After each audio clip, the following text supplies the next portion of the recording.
I tell you, Charles, either hotel internet is getting worse or I don't know what. It's amazing I was ever able to do shows from hotels previously. But how are you, Charles? I'm great, Jason. What happened to your tuxedo? My tuxedo. I thought you were going. No, I thought you were no, going down to eh, the inauguration. Going to sit next to Melania. no, no tuxedo. No. Okay. I didn't get invited. I did come to go to the inauguration, but now it's inside and it basically screwed up everybody's plans. Of course, we want to make sure nobody tries to do anything weird to Donald Trump. They have tried to assassinate him several times, but hopefully that won't happen again. Yeah, I mean the nerve of the swamp. Honestly, I mean it would be one thing, and I think people would probably, unfortunately, go along with it. It would be one thing if the swamp actually ran the world well. The Right. budget was in surplus, our debt was going down, private sector incomes were rising, we had no crime, no natural responses to natural events were swift and effective.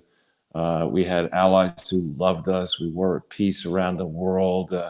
We told the aliens, don't you dare come near motherfucking Earth. This is our place.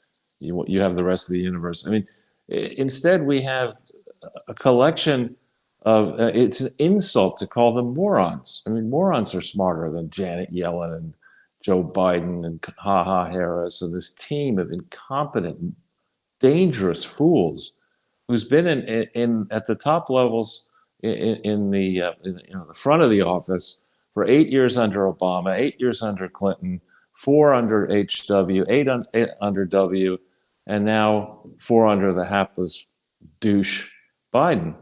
And with all this, with all the problems, we're so much worse off in 2025 than we were in 1993 when the Soviet Union had blown up and China wasn't a thing yet. India was still socialist. They're all eating dirt sandwiches over there. I mean, and Europe wasn't unified. Hong Kong wasn't part of China. We're so much worse off today. And these smug assholes are giving interviews on PMSNBC and Chicken News and these other networks talking about surveys. There's one survey where over half the federal government believes they're going to resist Trump. Oh yeah, watch what happens to you, people who don't want to come into work. Because What, I what do they think, what do they mean by resist Trump? I mean, they sort of did that last time, didn't they? It's really terrible. well, so I had a friend, I won't say his name, but he was ambassador to the Bahamas, and before that, he was actually deputy to Bolton when Bolton was at the UN, representing the U.S. And this friend, had a lot of meetings in the White House. And he explained that the dynamic is, I mean, if you think I'd never set foot in 21st century 3D, but I can tell you the way Dylan Reed worked and other places I was involved with, we always use the expression, who's in the room, meaning who is in the room when the final decisions are made. And you would sit around, you negotiate whatever the issue is, you fight about it politely, but you go back and forth with arguments on major decisions, and a decision would be reached. And in no way, shape, or form was it possible for some secretary or somebody in the print office or some messenger or some buddy on the legal staff to say, well, that's not what the people in the room really meant. We're going to draft what actually happens, and they'll never know. That's the way Washington, D.C. works.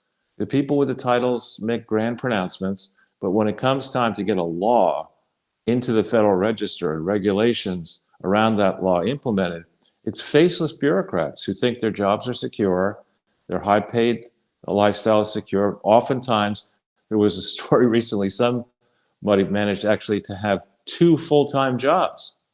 They're not doing anything, right? They're at home. Right. So why not have two or three full-time jobs, right? So there's these highly paid morons, not qualified to be morons, have sent the ship of state, into the inferno. Literally, look at Los Angeles. And Yeah. there has to be now a reckoning, because I saw a picture of B-Rock and Michelle. I think it's Michelle's, I don't know, significant birthday recently. And it's a picture of the two of them casually dressed around some probably super expensive table that was sold to them. It's probably worth, 20% of what they paid for it. But a monster wine cellar. I mean, you've been in restaurant wine cellars in New York. I'm thinking of 21 Club downstairs. There's some amazing wine cellars. This wine cellar had to have cost them millions of dollars. And there they are sitting with shit-eating grins, the two of them, casually dressed in this monstrosity. And that's a message for all the grifters and criminals in public school who don't, in private school, who don't want to work and are prepared to be tools to the donor class. That you just, if you play your cards right and you do as you're told behind the scene, you can be plucked from obscurity. You're a shitty student in some private school in Hawaii. Next thing you know, that's the picture. You're at Harvard Law School, president of the Law Review, on a track to be president of the United States for having done nothing significant positive in your life. Absolutely nothing. And now you're sitting there in your one of your many multi-million dollar mansions, sending a message to the world that hard work and inventing new products and services is for the idiots. Instead, be a tool, be a grifter, be a corrupt fool, and you can have four mansions. You can have a wine cellar, just like me and the mooch. And Wow. that's a message that has to be turned around. This idea, it really does. I mean, this idea that you can now supposedly Hee Haw Harris is said to get a $20 million book deal.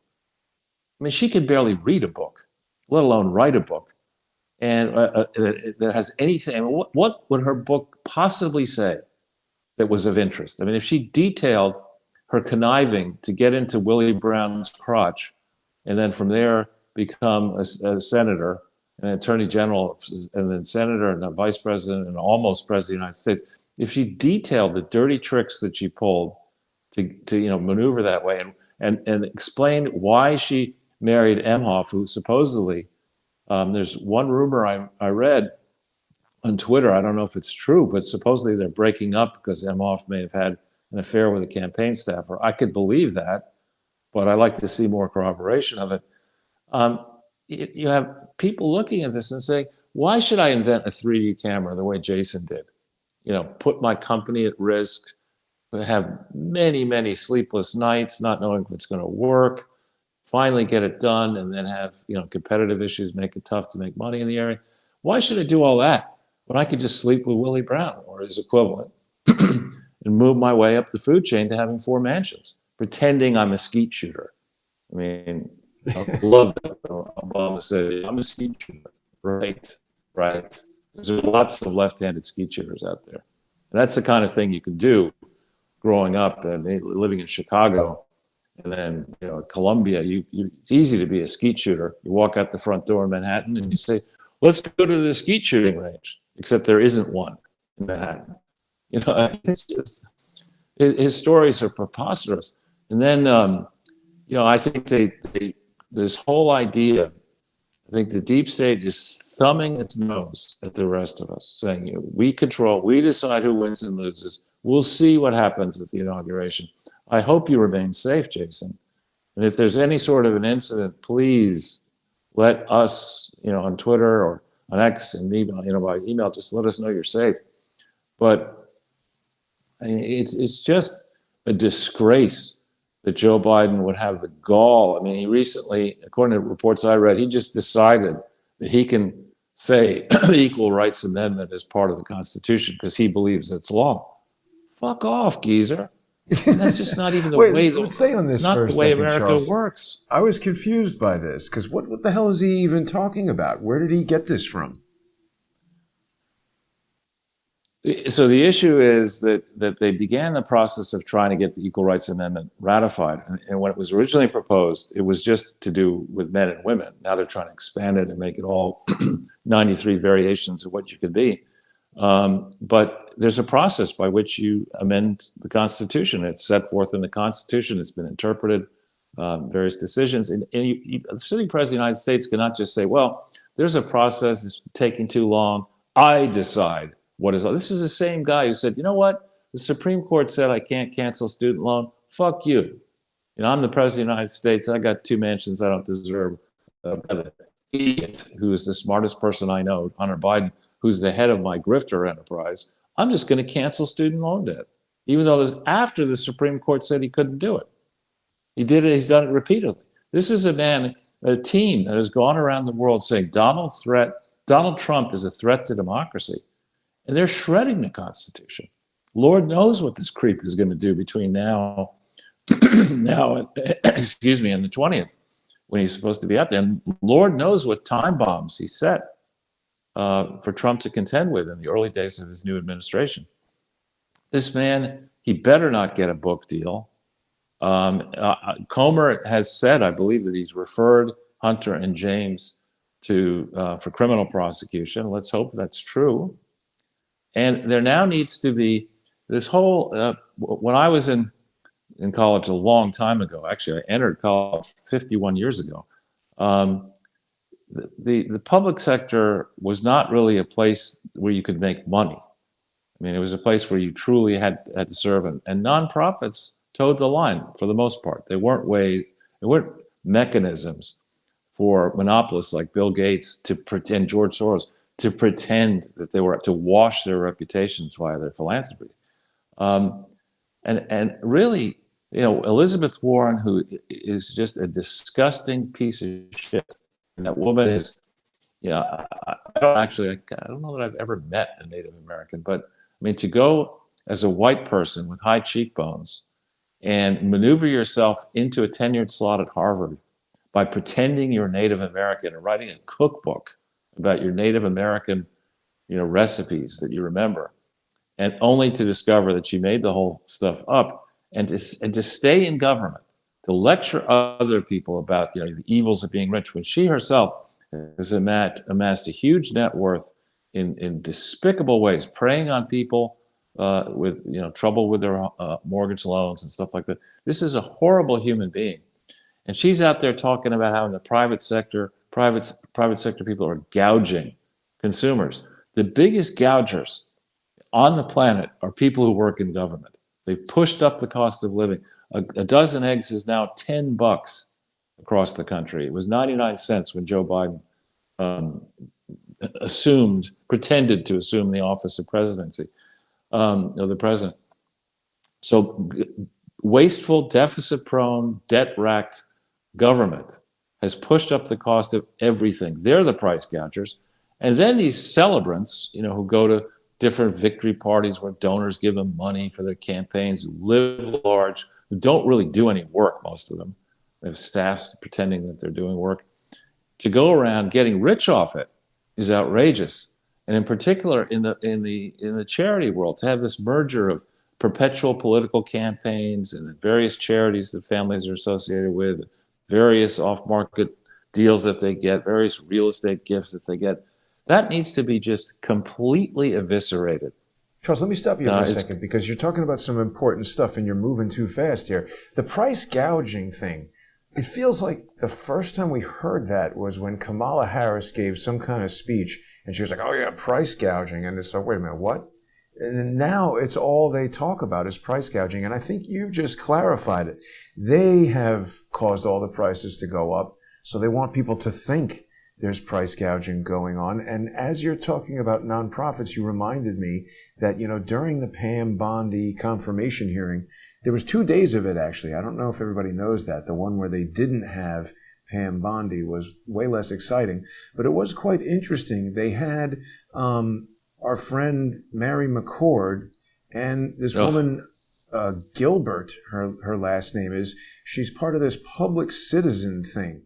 And this is a nonprofit. Here she is, Lisa Gilbert. She was there testifying. And the thing that's interesting about this, Charles, is that right away, I knew this thing stank to high heaven. So I just said, public citizen EIN. And I'm not going to dive into this because I know you don't like talking about things that you haven't researched and looked into. But I just wanted to show this to you quickly because it goes exactly to what you are talking about right now. So Public Citizen Inc. is a 501c4. We see it right here. And on their recent filing here, they tell us they're a 501c4. So that allows them to do all kinds of political stuff. You've spent years telling the Crowdsource the Truth audience about this. And then the thing that I also found super interesting is that if we say public citizen foundation, here's the trick. They've got a 501c3 that's funneling tons of money into this thing, and it reeks. I mean, I don't know enough about this to describe exactly what's wrong with it, but it reeks of being, just a simple workaround loophole to get around. This one is the 501c3. So people can donate lots of money to this, get their tax deductions, and then that money goes right over to the 501c4, where Lisa and other scumbags there get paid lots and lots of money to do lawfare against Trump and, all this kind of stuff that they're supporting Mary McCord. It's terrible. It's absolutely terrible. And it's not what it was originally intended. Remember that in the Constitution, people forget this, the founders had personal knowledge of what happened when absolute authority runs out of money and runs amok. So that one of the origins of the English Civil War, which I know our audience is, and you are expert on, I'm not an expert on it, but it ran, I think, from 1649 roughly to 1662 or 3 roughly. And prior to then, the monarchs, Queen Elizabeth had really denuded the treasury with her various exploits, and King James then inherited a mess, and he needed to raise money. So he arbitrarily started imposing taxes to ostensibly to collect money for ships on locations inside the UK that were not on the sea coast, in violation then of the law in theory and the practice. And that just exacerbated tensions between this monarch who was Scottish, which people in England didn't like very much, and had strange connections to France. So they were suspicious about the family. Anyway, this idea that you're just going to use income taxes and taxes on wealthy people to impose tyrannical will was something that the founders did not believe should happen. So they explicitly prohibited income taxes. They were explicitly prohibited in the Constitution. Lincoln, to finance the war against the South, arbitrarily imposed an income tax, which eventually was struck down by the Supreme Court. And so that's why the amendment had to be instituted to create an income tax in 1913. I say all this to explain that the original idea of a charity was that it truly was a gift. For over 100 years, close to 200 years, 150 years anyway, there was a lot of philanthropic activity in the United States, but you didn't get a tax benefit from doing it. And I think the 1913 income tax was a bad idea. Founders understood it earlier that it would have been a bad idea. We've had the experiment for over 110 years. It's time to end it. And in the process, really go after these charities. I mean, you have this Bill Gates who is really, there's something wrong with that dude. There's probably quite a lot wrong with him to go around and push this idea of many, many vaccinations. When I was a little kid, I think I had 2 or 3. I think my children might have had 6. Now children get something like 90. And, what are these vaccines? Are many of these actually vaccines? You were the first to point out, and one of the first to point out, that the COVID, quote, vaccine wasn't in fact a vaccine. Yeah. And now, people are saying, well, of course we all knew that. No, that wasn't the case. No, Dershowitz got all pissed off about it. Yeah. And so, here's Bill Gates. Maybe he's smart. He certainly has good business, a jugular instinct for creating monopolies. That he knows how to do. But how does he style himself as a health expert? He never even got the first level of college degree, let alone going through medical school, let alone, actually be. And this man is crafting the globe, thinks he can craft the global health system. and get us to eat fake meat and shit water, and it's fucking one crazy idea after the next. Well, And through his foundation, give money to be one of the biggest funders of the Clinton operation, to be, if not the biggest, one of the biggest funders of Tedros at the World Health Organization. And this man needs to have his head examined. And at this stage, fair warning. I gave that foundation fair warning in 2016 that they were engaged in illegal activities, what are called taxable expenditures. They were claiming they were making deductions to public charities like the Clinton Foundation, which weren't in fact public charities. Ordinarily, the IRS, for one simple infraction, would levy a heavy excise tax. But if there's a pattern and practice of deceiving the public, which I think the Gates Foundation has been doing, you shut that motherfucker down and you assess monstrous taxes against Bill, Melinda, anyone, Warren Buffett, anyone associated with a leadership role of that thing needs, as Peter Daszak has now happened to him, needs to be barred for life from engaging in any position of trust involving a charity, and needs to be heavily fined. And Bill Gates, he should be fined out into poverty, and possibly go to jail. yeah, You definitely. know, right? And because again, the trick, and I don't know if you could still do it, but the trick that Gates employed was to say that he was making a donation of valuable Microsoft stock into the Gates Foundation without revealing that he still controlled the Gates Foundation. So that's not actually a gift, in my view.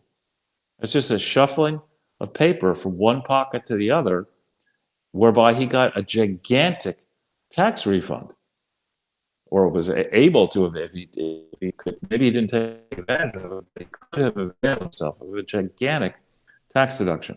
And look at the damage this man has done.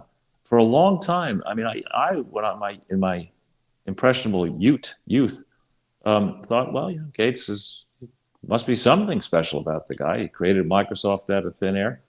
He's a multi-billionaire for most of his life. He's got this philanthropy.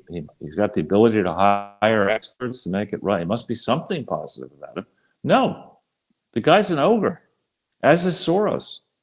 And then we have these confirmation hearings. The Danang Dick Blumenthal is making an issue of billionaires.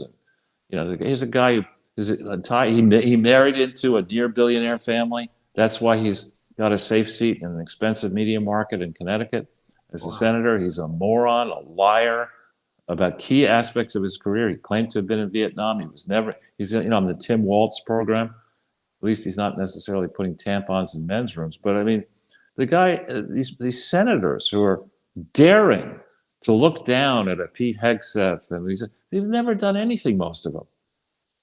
Ron Johnson is a good man. He's a successful career in business, a lot of experience. But most of these people who are sitting in the confirmation hearings claiming that, so-and-so is not qualified for the job, are not qualified. Forget about being senators. They're not qualified to be dog catchers, Yeah.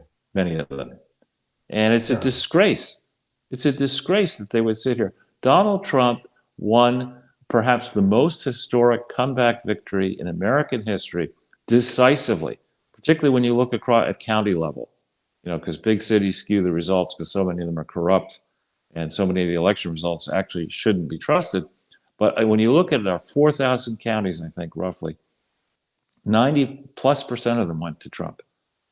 People who'd never turned out to vote for before, younger people, turned out for Trump. Blacks voted for Trump, Hispanics, women, all sorts of people who, historically did not vote for Republicans came out to vote for Trump. People are thirsty for competence, tired of this bullshit. Recently, I think a federal appeals court struck down one of Barack Obama's, quote, signature accomplishments, DACA. Is apparently now been ruled unconstitutional. Obamacare is a disaster. We have, not going to say who it is, but we have a friend who is wealthy and looked after and very clever and whatever, and he's got a serious problem. And the doctors are saying, well, you can get it. Maybe you can come see a doctor in 3 weeks. I mean, that's not the way the healthcare system used to work when I was a child. You had a serious problem, and the doctor would see you right away. The doctor might even come to your house. Yeah. But now we have, thanks to Chelsea Clinton and all these